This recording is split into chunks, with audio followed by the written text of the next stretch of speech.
everyone. I had a really good training session today, although it was light because it's my deload week.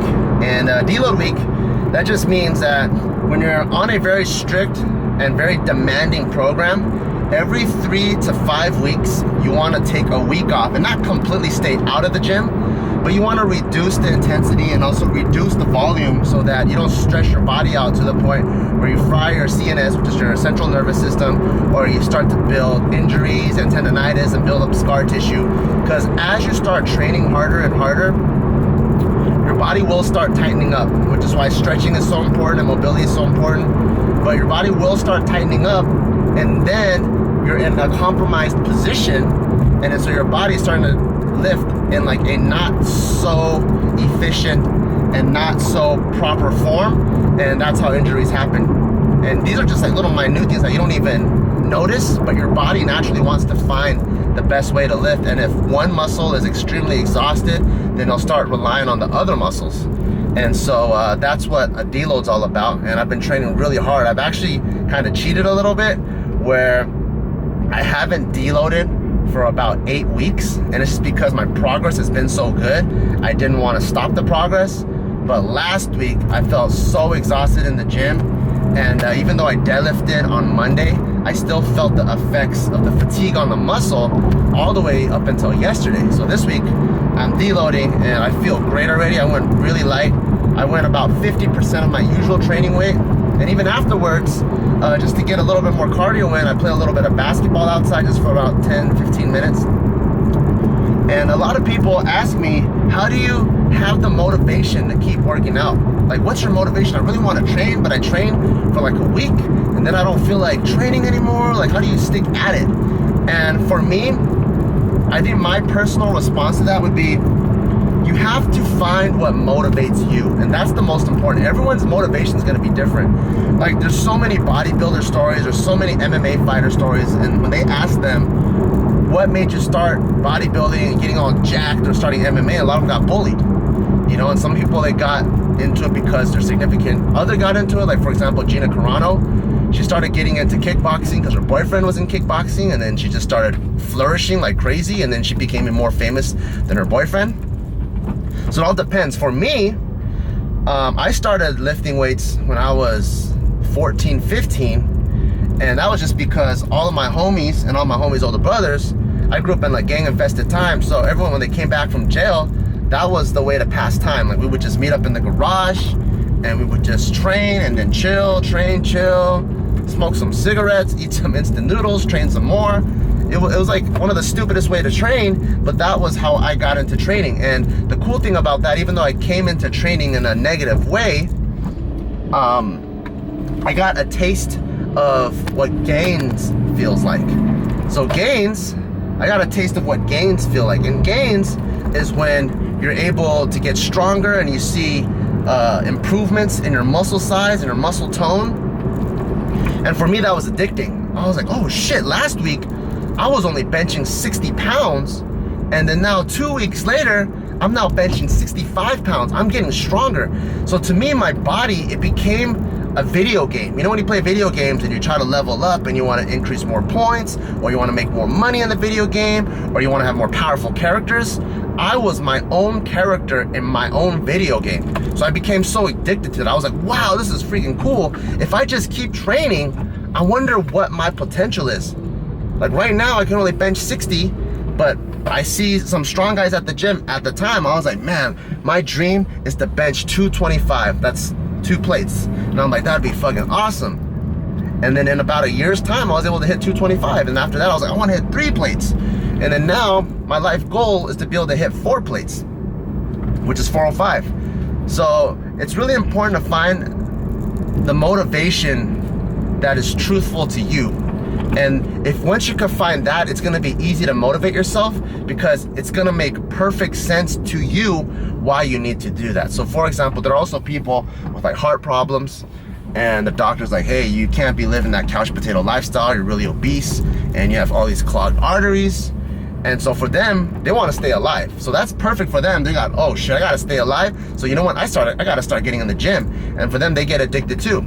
And for me, mine, fortunately, I was a skinny motherfucker and I was relatively healthy because I played all kinds of sports my whole life, but actually sticking to the gym and being really, really addicted to the gym, it was through gains. Now I have an addiction to getting strong, and some people have an addiction to running and cardio, which is why some people are marathon runners, some people like CrossFit. Like I think as long as you stay active and you're moving and you're pushing your body, like we're animals, you know? So as animals, like, yeah, the way we develop as a human society, we also got way smarter intellectually, but it's still really, really important to train your body because that's who we were in the beginning. So for me, now I'm addicted to strength, which is why I love powerlifting. Because I mean, if you would have asked me just 5-10 years ago, hey Bart, do you think you could ever deadlift 600 pounds naturally without steroids? I'd be like, fuck no. At that time, I was deadlifting like 300. And then not too long ago, I pulled 585 pounds pretty easily. So I have 100% confidence that by the end of this year, I'm gonna deadlift 600 pounds natural on steroids. And that's something that I'm gonna be very, very proud of because that's so many years in the making and that's so much dedication that I put in. And that's something I can take anywhere with me. That's the beauty about the pursuit of strength.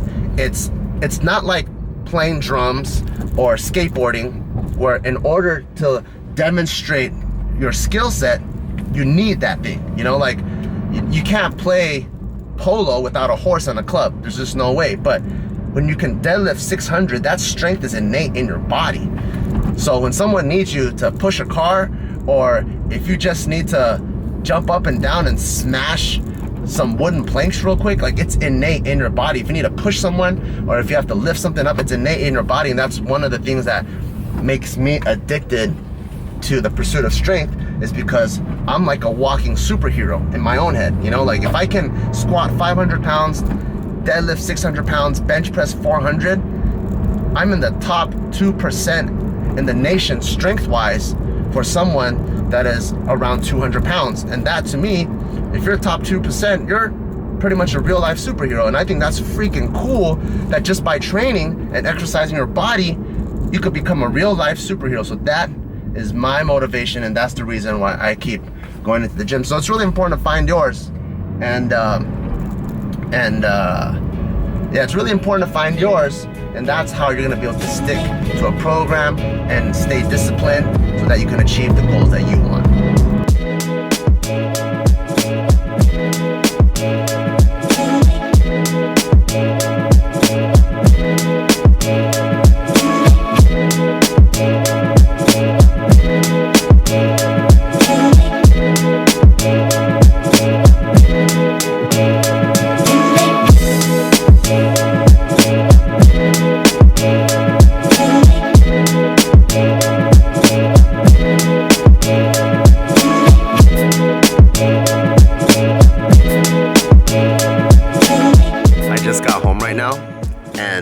It's 12:15 at night.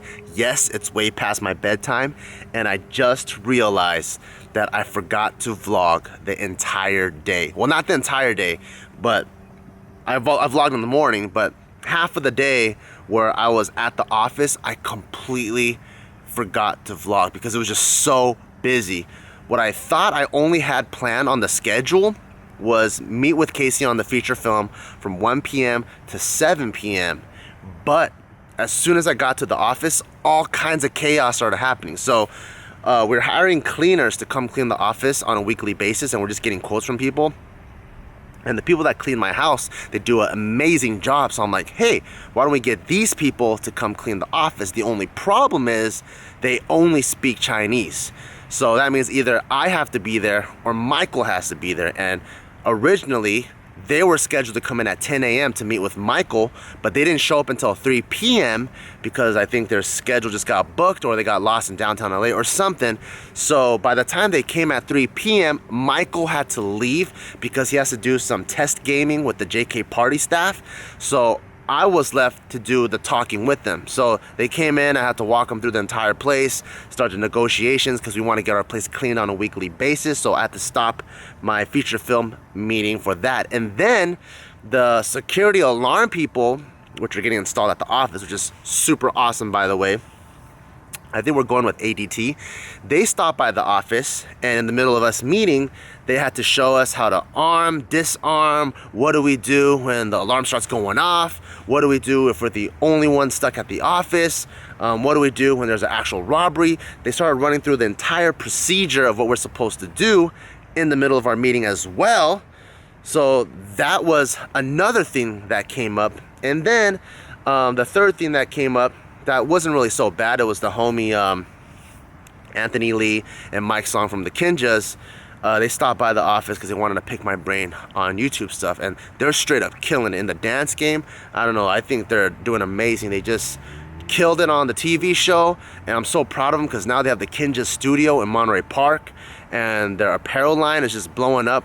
But I think from their perspective, they see Just Kidding Films and Barbell Brigade just a few steps or a few years ahead of them, just because we've been in the game for a little bit longer. So they wanted to come pick our brain just to see, excuse me, I had Mexican food earlier. They wanted to come pick our brain just to see some of the few business ideas that they had on the, or in the YouTube department. So I had a quick meeting there, and I just had on and off meetings with Casey, stuck with other meetings and then other issues. Like, there's always things that come up too, you know, like that's just the way the business is. And that's one of the great things of having Barbell and JK side by side, is usually I have a JK workday or a Barbell workday, and I can't address any of the other issues until that entire workday is done, because Barbell Brigade meetings are done in my house, or they used to be done in my house, and JK is done at the JK office. But now that on certain days we meet at the new office, I'm able to address both companies, any issues that pop up. Oh yeah, like we ran into a Barbell Brigade apparel issue, and I needed people to try on stuff to make sure the sizing was correct, and I was able to just pop back and forth from the feature film meeting to making sure that the sizing was correct, to the cleaners, to Anthony and Mike coming, to the ADT people, security coming. They're just back and forth, and I think there's just so many things going on that I completely forgot to vlog. And then the whole day flew by like that, and now I get home, I get out of the truck, and I'm like, holy shit, I forgot to vlog. And now it's 12 o'clock midnight, and I gotta film Just Kidding News tomorrow, so I gotta wrap things up and get ready for bed. So hopefully this is a good reminder that, you know, next time I gotta be a little bit more attentive and remember better that I do have to vlog throughout the day. But the cool thing is, all of the things that I mentioned, I think those are just kind of like the growing pains of starting a new, much bigger place. You know, like once the security is set up, I don't have to do that anymore. Once the cleaners are set up, I don't have to do that anymore. And of course, I'm gonna help out friends from time to time, and that's just normal. But a lot of these beginning, like startup growing pains, we're just gonna have to go through. And me and Casey are having a talk during our feature film meeting. We realized that because our space is so new, every time we go into the new space, it actually takes an hour for us to just get through some processing stuff before we could even sit down and start doing actual work. And that hour, meaning when we get there, we realize some things are out of place, or there's a construction worker that comes in, hey, we're building the JK new set right now, do you think we should do this? We have to address those things. Just like, there's just a lot of little things that pop up that we have to address for an entire hour before we can even sit down and start working. And that's, like I said, just the growing pains of a way bigger, badder, asser place. But once we get everything set, everything's in motion, I think it'll be super smooth and we'll be super productive out that place. But yeah, I'm really tired, and it's way past my bedtime, so I'm get ready for bed. Good night. You know how Trump, some of the shit that he says is the fucking truth, yeah, but it makes a lot of people angry. I'm not a Trump supporter, but if let's say a Mexican guy said the same thing that Trump did, and said something like, oh, you know what, we got to protect our borders, there's like drug dealers coming in, because we do have a cartel problem, yes, right? Then it's like, oh yeah, that's true. Because he's Mexican, he can say that. But since he's a white guy, he doesn't understand that he's a white guy, and he has to use